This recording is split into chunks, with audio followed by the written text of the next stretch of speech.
Hey, salut tout le monde, j'espère que vous allez bien. Aujourd'hui, nous avons une nouvelle aventure, de nouvelles explorations nous attendent. Mais tout d'abord, nous avons besoin d'une carte pour trouver notre chemin dans cette vaste forêt. Eh ben oui, sinon on va se perdre.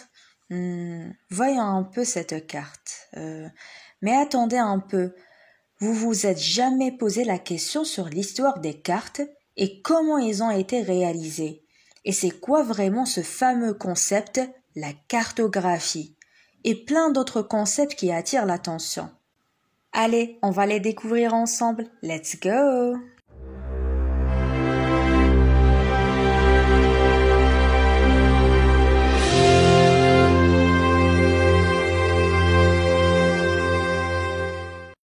L'histoire des cartes de notre monde est incroyablement intéressante.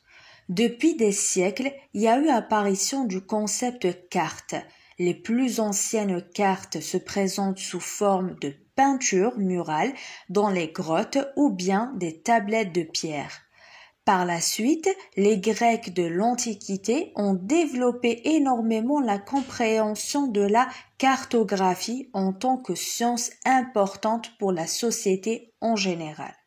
Ils ont créé les premières cartes papier utilisées pour la navigation et pour représenter certaines zones de la Terre.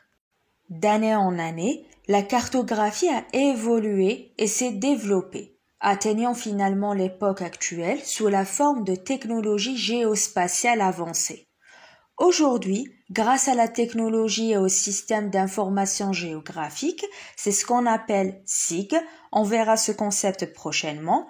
Le SIG permet de créer des cartes facilement avec des ordinateurs.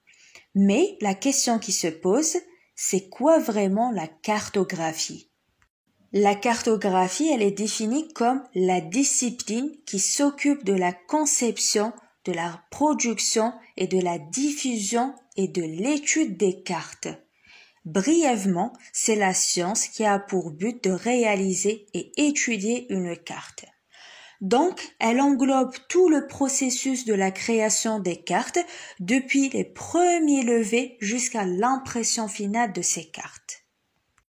Jusqu'à la cartographie, c'est clair. Mais maintenant, c'est quoi la carte? Et elle a quoi comme but? Tout simplement, la carte est une représentation d'une portion de l'espace sur un plan en utilisant des techniques mathématiques, artistiques et textuelles. Ces cartes transmettent des informations géographiques sur un lieu et peuvent être utiles pour comprendre la topographie, la météo, la culture et selon le type de carte. Et nous avons plusieurs types de cartes. Nous avons la carte topographique, c'est une représentation d'une partie de la surface terrestre sur un plan horizontal, comme une feuille de papier.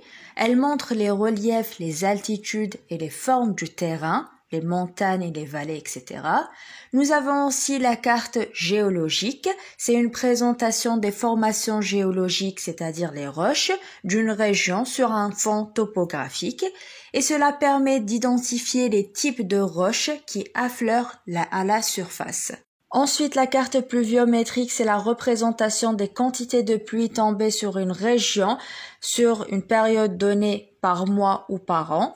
Après cela, la carte pédologique, c'est la représentation des types de sols et de leur répartition dans un espace donné. Nous avons aussi la carte d'occupation des sols qui montre la répartition des classes de végétation et des activités humaines sur une région, par exemple les forêts, les cultures ou bien les zones urbaines. Il faut savoir qu'il y a plusieurs d'autres types de cartes. Nous avons aussi la carte politique, la carte hydrographique, la carte touristique, plan cadastral, plan local d'urbanisme et plan de prévention des risques. Et voilà, notre première aventure dans le monde de la cartographie se termine ici et je vous retrouve dans la prochaine aventure. Ciao!